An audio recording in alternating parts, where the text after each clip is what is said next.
Kawasaki P-1 has long occupied a central place in Japan's maritime defense architecture. More than a patrol aircraft, it represents a strategic decision made by Japan to pursue an indigenous, high-end solution for maritime patrol and anti-submarine warfare. Designed specifically for the operational realities of the seas surrounding the Japanese archipelago, the P-1 embodies ambition, technological confidence, and a desire for strategic autonomy. Yet, as Japan's maritime security environment becomes more demanding, the operational state of the P-1 fleet is increasingly viewed not simply as a technical matter, but as a test of Japan's broader defense model. Japan's reliance on maritime security is structural. As an island nation whose economy and energy security depend on uninterrupted sea lines of communication, Japan must maintain persistent awareness across vast maritime spaces. The role assigned to the P-1 is therefore fundamental.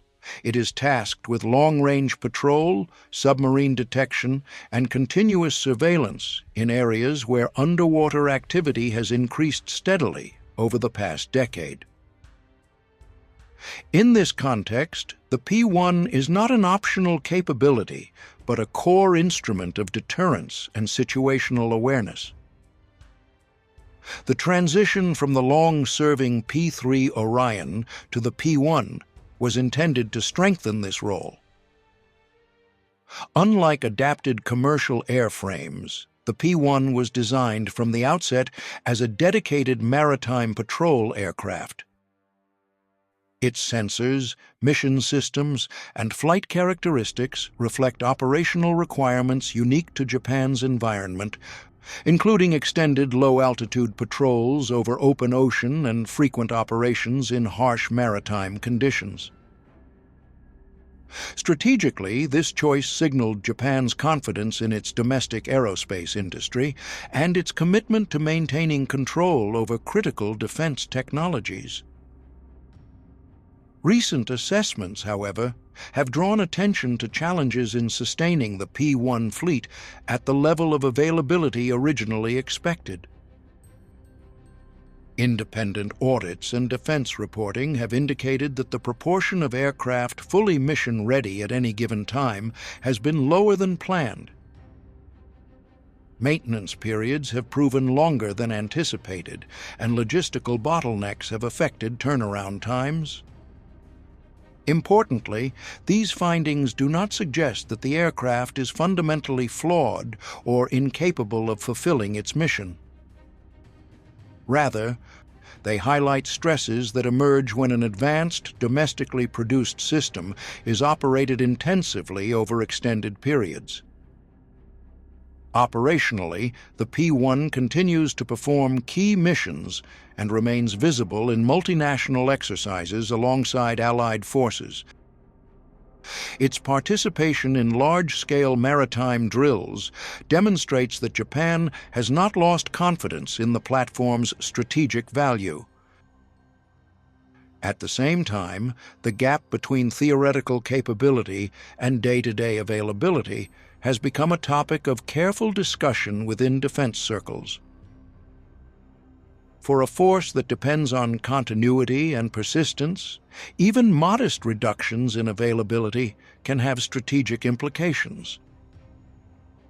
The underlying causes of these challenges are best understood as systemic rather than technical.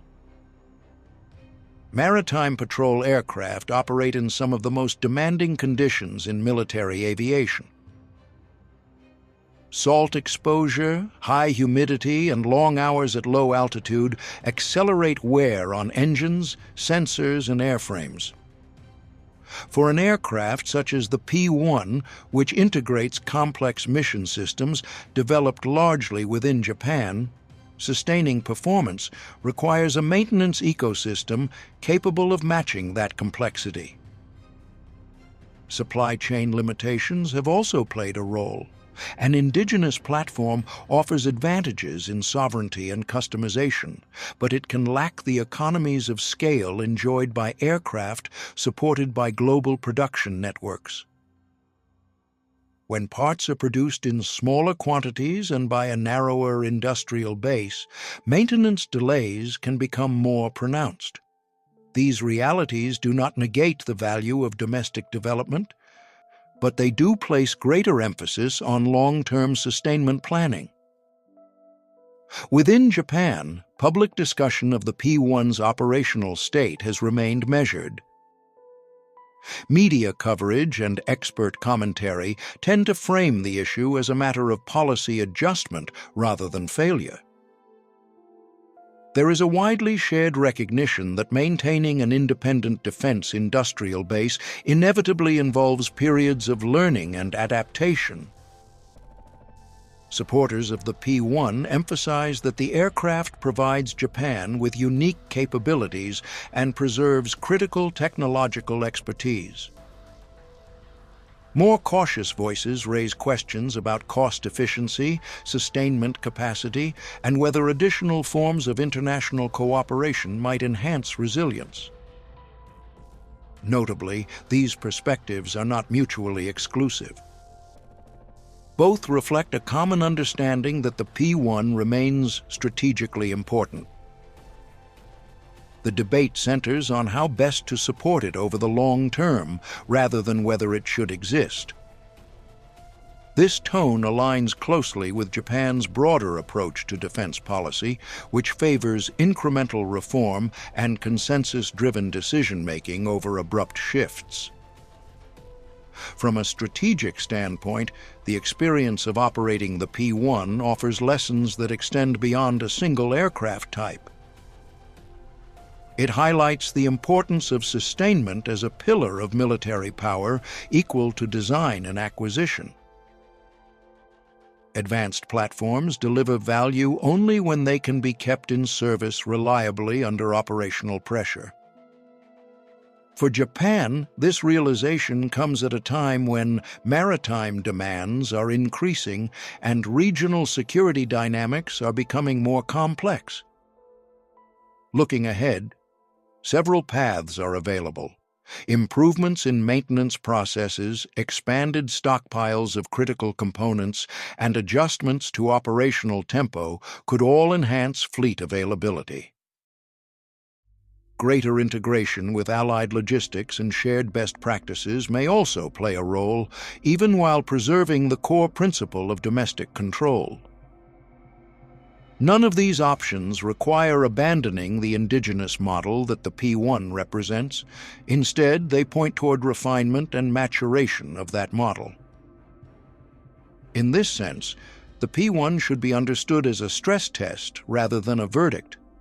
It is testing Japan's ability to sustain sophisticated homegrown systems under real-world conditions.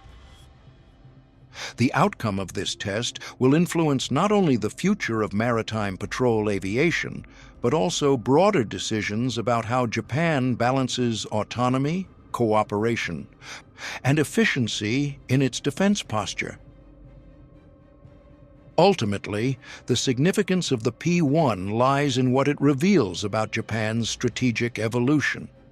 The aircraft reflects ambition and capability, but also the reality that strategic independence carries ongoing responsibilities. How Japan responds to the operational challenges surrounding the P-1 will shape its maritime defense effectiveness for years to come. More broadly, it will demonstrate whether Japan can adapt its defense institutions to support advanced indigenous systems in an era of sustained strategic pressure.